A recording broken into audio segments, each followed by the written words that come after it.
cover story is brought to you by Moravia Health. For the first time since 1973, an Eagles rookie head coach is opening the season against another rookie head coach. There's a lot of unknowns. Like they have they have that same type of advantage, if you will, that we have, right? That we don't know exactly what they're going to do, and that's what's great about football. You can have a plan, right? You can have this beautiful plan, but you better be able to know how to adjust and what you want to adjust to based off of what they're doing. On top of the coaching change, the Eagles have a new quarterback, a revamped system, and a whole new team identity. So what are the team's expectations when many of us don't really know what to expect? I think our expectations are really high. We got a lot of people that aren't looking at us like we're going to be that great. We have a whole different mindset in the building. Looking at our team from bottom to top, I think we got a great team. O-line, D-line's great, and that's kind of where it all starts. So I think if we can just play well, make sure we know what we're doing, how to do it, and we can play fast, I think we'll give a lot of teams a lot of problems. A competitive team that's, ready to come out and surprise a lot of people. I think this city for the last, the Doug era of the Eagles, Super Bowl, it's still kind of hanging on 17, and we get to be a whole new team, a whole new face, like you said, new quarterback kind of knows who we're going to be. I think us in this building know who we're going to be, and we're just excited to show everybody starting here in Atlanta. Yeah, I'm excited. I'm excited definitely to get this home crowd behind us. What a great football city this is. Fans are the best in the NFL. The Eagles are ready to welcome a full-capacity crowd back to Lincoln Financial Field after 2 years of either no fans or limited attendance. Man, I'm so ready. I love to hear people yelling and all kind of stuff. It was kind of boring last year. Excitement. I couldn't tell when the ball was coming, none of that. I don't hear no oohs, no ahs, and all that. So it's kind of boring. But now, man, my adrenaline get up higher, faster, quicker. And, sometimes I feel like last year it took me a long time to understand, like, oh, man, we're really playing another team. But now, as soon as I step in the building, I feel the energy. They had a small taste of a full crowd this year already down in Atlanta and recognize that stadium atmosphere does play a part in game flow. You see the challenges that are posed to you when you go to another home field, right? When you go on the road. There's challenges. There's things you have to work on throughout practice, throughout the week to help prepare yourself. And so knowing that and every detail counts. With the margin of error so small in the NFL, everything matters. Everything matters. Not just, hey, these things matter. Everything matters. And so this home crowd matters. And so can't wait knowing that the margin error is that small, and now we have the home crowd out here cheering us on, that's a huge advantage. And they also know there's just no place like home. It'll be a packed house, a game with full fans, electric fans, and passionate fans. I'm looking forward to it. Super excited to feel that energy, to feel that energy when we come out. I'm gonna be looking at that screen when Rocky comes on. And I've talked about Rocky before, but I'm gonna be looking at that screen when Rocky comes on. He says win, Adrian says win, and then everybody gets juiced up. I'm gonna have some energy there. After a tough loss on Monday, accountability was the theme for the Eagles this week. I didn't execute. I didn't do a good enough job of leading. I didn't do a good enough job of running our offense, of doing the things that I need to do.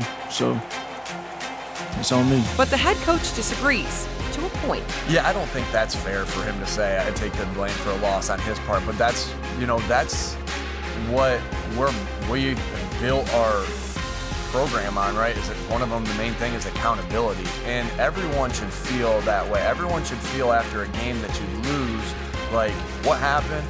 Oh man, if I would have just made this play or this play or this play, that's on, we would have won. One of the biggest areas where there needs to be accountability, the penalties. The Eagles currently lead the league in them. Obviously, the pre-snap penalties, we had too many pre-snap penalties in all of us, and that's just concentration, that's just focus, that's just being disciplined. So what are the Eagles doing to correct it? Sirianni says it starts the very next day in the film room. But when we're watching tape, if this was the tape right here, and we're watching the film right here, right, the plays up at the top, the numbers of who made a mistake on the play are down here at the bottom left. And so that's every play that they watch. Practice, game, it doesn't matter. It's down here at the bottom left. So every play they're getting corrected visually and then they'll hear us talk about it. We owe it to our team to just every little detail, hammer home every detail, not let anything slide. That's how you get better. Known around the league for being one of the most passionate fan bases in the nation, Eagles fans make Lincoln Financial Field a formidable place to play, and the veterans on this team can attest to that. Well, we've been really, really good at home. Through Doug's career, we were really, really good at home, and I think part of that is if you look at our crowd, the noise they bring, the way our defensive line played under Jim Schwartz was just get off the ball. And when you're playing that way at home, the teams are on silent cadence, and it's hard to mask when that snap's coming, so you can give even a better jump. So I always felt like with that defensive style, it lended itself even more to playing at home for the defense. So what is going on this year? The Birds are currently 0-3 at home, and only one of those losses came from a team with a winning record. I just think it's a coincidence, obviously, right now. When we won on the road, we played good. When we didn't win at home, we didn't play good, right? Or when we lost on the road. So, we know how important that home field advantage is. Again, everything in this league matters, right? The parity in this league is so tight, right? We see it every week. We see teams that you don't think should win against a certain team, and it's a close game, or they win. It goes the opposite way. This year, I can't say that there's any rhyme or reason. We were close against San Fran, but for the most part, it's just kind of been the way the games have went. I don't think it has anything to do with home versus away. I still think that home field advantage is unbelievable to Lincoln. Eventually, as long as we keep improving as a football team, we'll start winning it. But the Birds know they need to get a win in South Philly as soon as possible. We failed to beat those good teams that are coming to our house, and that's something we obviously want to change. So we're eager to go out there Sunday and go out there and play in front of our fans. Embrace the home field advantage. Take the home field advantage, and I know we will. And again, I think it's just a coincidence, but we definitely have to we have to when we have an advantage in something, we got to utilize it. It's been almost a year since Jalen Hurts made his NFL debut against the New Orleans Saints. Now, a year later, what's changed? Over the years of time, I've just grown, been able to build better relationships with my team, learn the city, learn everybody around here. Throughout the different changes we've had a lot happen since my first start. I've just overall grown. I've had to approach it just getting better every day, putting daily deposits in, just trying to grow as a player, grow as a leader, grow as a man. First-year head coach Nick Ciriani wasn't here to watch Jalen's debut in person, but he has seen the tapes and seen the growth. I've continued to see him make strides there. Again, I don't know what he was asked to do all the time at the line of scrimmage. I know I've talked to Jalen about it, but I don't know exactly what he was asked to do at the line of scrimmage. But what you see here now is him making great checks at the line of scrimmage to get us in and out of play. So that's a development of a quarterback that you want to see because he's your coach on the field. But Ciriani is also seeing massive improvements in Hurts on just a week-to-week basis, too. That play that he had to Goddard, where he stepped up in the pocket, I think even 3 weeks, if forget New Orleans last year, I think 3 or 4 weeks ago, he's going to run that football. And he might get 10, and he might shake the guy off and get 15, and he might get 20.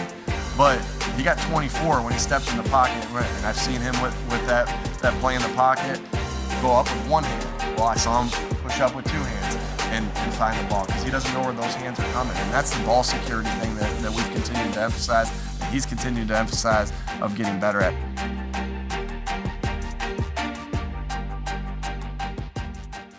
I didn't play good enough. I didn't play to my standard of play.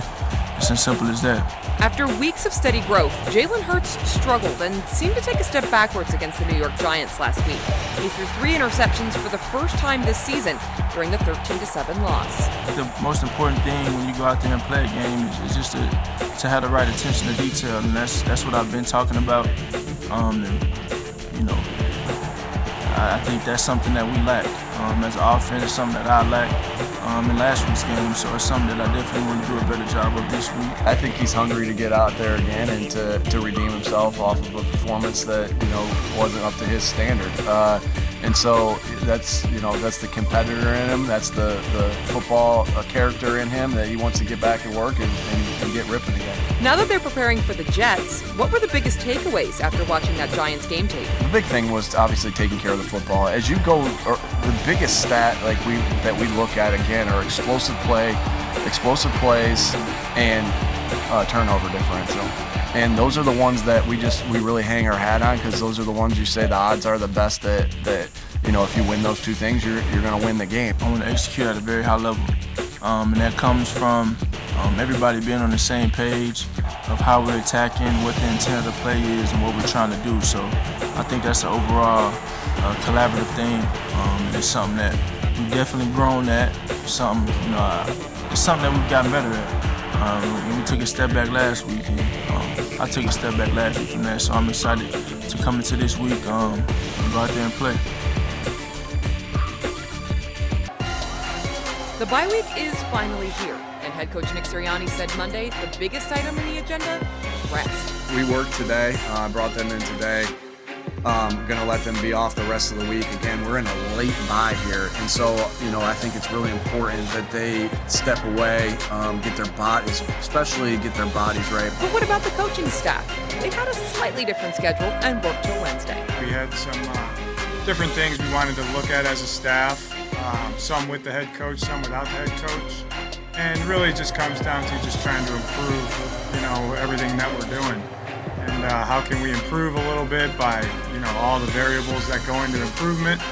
And then we'll start looking at Washington here later on in the day and the end of this week. And then we'll start kind of, refocus back on Monday and start treat it like a true game week, so to speak. But we'll have a jump on them a little bit. But don't worry, they are still going to be football focused, even if it isn't necessarily NFL football. I'm going to go to my son's flag football game on Wednesday and watch some football there. I'm going to watch the Thursday night game with the Steelers and the Vikings. I'm going to watch football all week. I'm going to watch the Army-Navy game on Saturday. That's who I am, and that's what I like to do. And so we'll be away and recharging, but I know our guys, we'll be on that group text with the coaches or the players and talking about plays that are happening in the games that we're watching that week. I don't know how many coaching points I'll have for my 6-year-old's flag football game, but if there's something to learn, we'll learn from it. Nick Ciriani became just the second rookie head coach in NFL history to lead his team from 2-5 to a winning record in postseason berth. His secret to success? Blocking out that heavy criticism early on in the season. I try not to hear that outside noise. I know sometimes that you're going to hear it because obviously that's part of my job is to do the media multiple times in a week. When you're winning, you probably get more praise than what you deserve, and when you're losing, you probably get more criticism than what you deserve. So I know everybody's got a job to do, and my job is to block out the outside noise. Catchphrase criticism or not, Sirianni's approach to the regular season made an impact on his players and how they also approach the rest of the schedule. You can't flinch, and I don't think he flinched, not one bit. He's a gritty competitor, just like us all, just like myself. He's a gritty competitor. He wants it. He wants to win, and he wants to put his best foot forward in everything that he does. And I think he never flinched. Just like us all, we never flinched as a football team, regardless of any expectation of anybody else or any opinion out there. We didn't flinch. We controlled the things we could. We approached every day with the right approach and just continue to attack. The Eagles have won 6 of their last 7 and have earned a trip to playoffs, but Jalen Hurts says that it's still not enough. He's got a vision of what this team's best football could be. Ideally, just going out there executing every rep we have. No mental errors, no bust assignments. Staying true to our fundamentals throughout the whole entire course of the game. Just want to go out there and play at a high level, at a more consistent basis. And one may argue or say that you've been doing that, but for me, enough isn't enough.